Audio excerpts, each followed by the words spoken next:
Saudara-saudara hadirin, ma'asyiral muslimin rahimakumullah.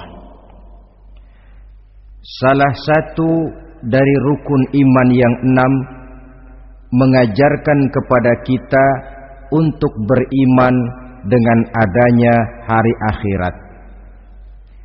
Hari yang dimulai dengan kehancuran alam ini, yang dalam istilah kerennya disebut the last day of the world, di mana air laut tumpah ke darat, planet-planet bertabrakan, gunung meletus, bumi gempa, lalu semua yang bernama hidup mati. Terjadilah kebangkitan setelah mati itu dalam kehidupan yang disebut kehidupan akhirat. Pada kehidupan akhirat itu Allah jelaskan dalam surah Abasa ayat 34, yauma yafirrul mar'u min akhihi wa ummihi wa abihi wa sahibatihi wa banihi likulli imri'in minhum yauma idzin sya'nun yughnih. Hari di mana setiap orang akan lari dari saudaranya, dari ibunya dan bapaknya, dari istrinya dan anak-anaknya. Setiap orang pada hari itu disibukkan oleh persoalannya sendiri-sendiri. Sehingga sangat boleh jadi hari itu orang tua tidak lagi sempat memikirkan anaknya. Seorang suami tidak lagi sempat memikirkan istrinya. Seorang teman pun tidak akan sempat memikirkan teman. Tiap orang sibuk dengan persoalannya sendiri-sendiri untuk mempertanggungjawabkan kegiatan hidupnya ketika di dunia ini. Dalam keadaan semacam itu, di mana orang disibukkan dengan persoalannya masing-masing, ada 7 golongan manusia yang mereka tenang-tenang saja. Orang lain bingung, mereka kalem. Orang lain kepanasan, mereka mendapat keteduhan. Siapa mereka? Inilah yang akan kita jadikan pembicaraan pada pertemuan kita kali ini. Bersumber dari sebuah hadis di mana bersabda Rasulullah sallallahu alaihi wasallam, sab'atun yuzilluhumullahu yawma la zilla illa zilluh. Ada 7 golongan manusia, kata beliau, yang di akhirat nanti akan langsung mendapat perlindungan dari Allah. Padahal hari itu tidak ada lagi perlindungan selain perlindungan Allah. Sehingga lantaran Allah langsung yang melindungi mereka, maka mereka tidak merasakan lagi kepanasan akhirat. Mereka tidak lagi merasakan kebingungan. Mereka tidak lagi disibukkan oleh persoalan, lantaran mereka langsung dilindungi oleh Allah subhanahu wa ta'ala. Siapa gerangan yang 7 orang ini? Marilah kita lihat satu persatu dengan harapan mudah-mudahan kita termasuk salah satu di dalamnya. Amin ya rabbal alamin. Manusia pertama yang langsung mendapat perlindungan dari Allah, kata Nabi, imamun adil, pemimpin yang adil. Siapa sih pemimpin itu dan apa artinya adil? Saudara hadirin, secara umum yang dinamakan adil ialah at-tawassut bainal amraini.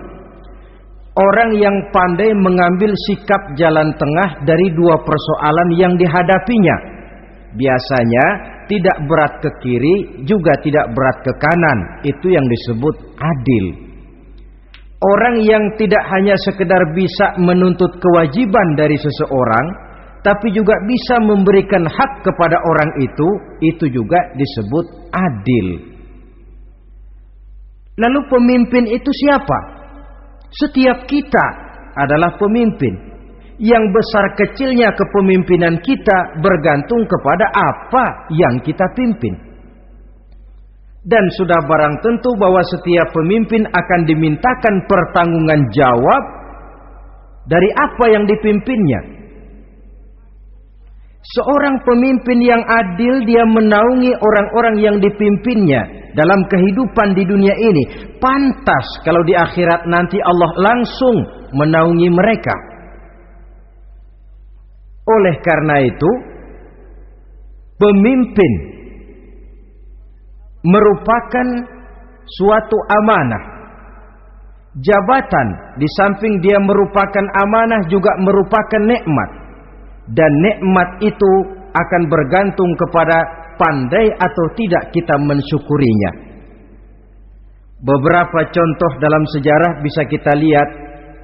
Seorang bernama Umar bin Abdul Aziz, pada saat beliau secara aklamasi dipilih menjadi pemimpin, menjadi presiden, ucapan yang pertama keluar dari mulutnya, inna lillahi wa inna ilaihi raji'un.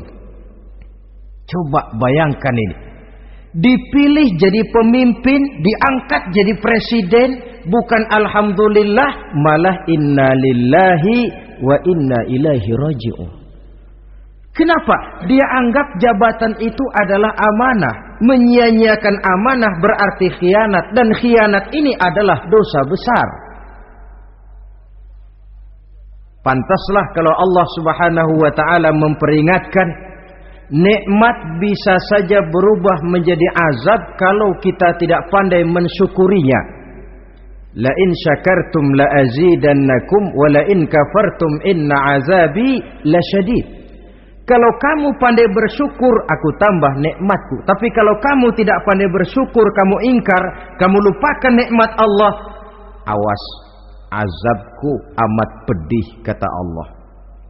Jadi berdasarkan logika dari ayat ini bisa kita katakan, orang kaya, ada orang kaya enggak di sini? Ada orang kaya enggak? Yang kaya tolong dengerin. Orang kaya itu bisa masuk surga karena hartanya. Pun orang kaya banyak yang masuk neraka juga gara-gara hartanya. Tergantung syukur apa tidak syukur. Orang alim, ada yang alim di sini? Ada. Tolong dengerin orang alim.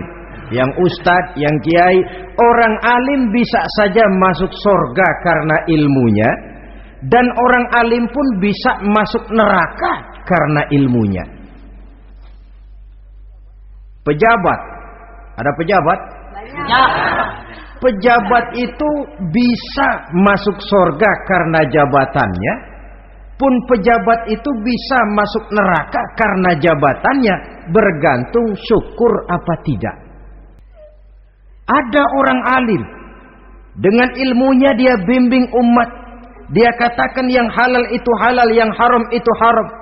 Dia katakan yang hak itu adalah hak, yang batil adalah batil. Dia tidak peduli apapun resikonya. Orang alim semacam itu dengan ilmunya bisa sampai ke surga. Tapi kalau ada orang alim, dengan ilmunya dia malah membodoh-bodohi orang yang memang sudah bodoh. Yang halal dibilang haram, yang haram dibikin remeng-remeng. Menjadi penjilat kesana kemari. Orang alim semacam itu bisa masuk neraka karena ilmunya. Begitu juga pejabat, pemimpin. Kalau dengan jabatannya sebagai pemimpin dia berlaku adil, menaungi rakyatnya. Orang besar salah dihukum, orang kecil salah juga dihukum. Tidak hanya pandai menuntut kewajiban, tapi juga pandai memberikan hak. Pemimpin yang adil semacam ini mensyukuri nikmatnya jabatannya, dia bisa sampai ke surga karena jabatannya. Tapi kalau dengan jabatannya dia berlaku sewenang-wenang, yang besar salah didiamkan, yang kecil salah segera ditegakkan hukum, hanya pandai menuntut kewajiban dari rakyatnya tapi tidak pandai memberikan hak, Maka pemimpin semacam ini lantaran tidak pandai mensyukuri nikmat, bisa saja nikmat itu berubah menjadi azab. Oleh karena itu saudara-saudara, pemimpin menaungi rakyat, pantas kalau di akhirat nanti Allah langsung menaungi beliau. Siapa pemimpin? Tiap kita. Bapak pemimpin di rumah tangganya, ibu pemimpin bagi anak-anaknya, Pak Lurah memimpin di kelurahannya, Pak Camat memimpin di kecamatannya, pemuda pemimpin bagi dirinya sendiri, akan dimintakan pertanggungjawaban jawab. Kalian para remaja yang hadir di sini memimpin dirimu sendiri.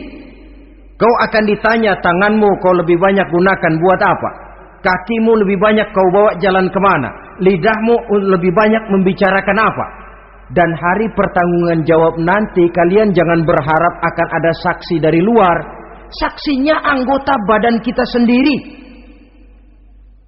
Dalam surah Yasin Allah jelaskan, Al-yawma nakhtimu ala afwahihim wa tukallimuna aydihim wa tashhadu arjuluhum bima kanu yaksibun. Ada kan di surah Yasin? Ayat berapa? Pokoknya Yasin dah.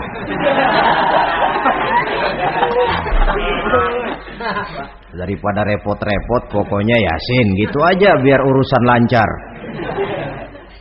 Al-yawma nakhtimu ala afwahihim. Pada hari itu kami kunci mulut mereka. Jadi tidak pandai lagi mulut ini bicara. Wa tukallimuna aydihim, tangan-tangan mereka yang akan bicara kepada kami. Wa tashhadu arjuluhum, kaki mereka akan memberikan kesaksian bima kanu yaksibun, terhadap apa saja yang telah pernah mereka lakukan dalam kehidupan di dunia ini. Hari pertanggungjawaban jawab. Oleh karena itu kalau kita memimpin diri sendiri, berlakulah adil kepada diri sendiri.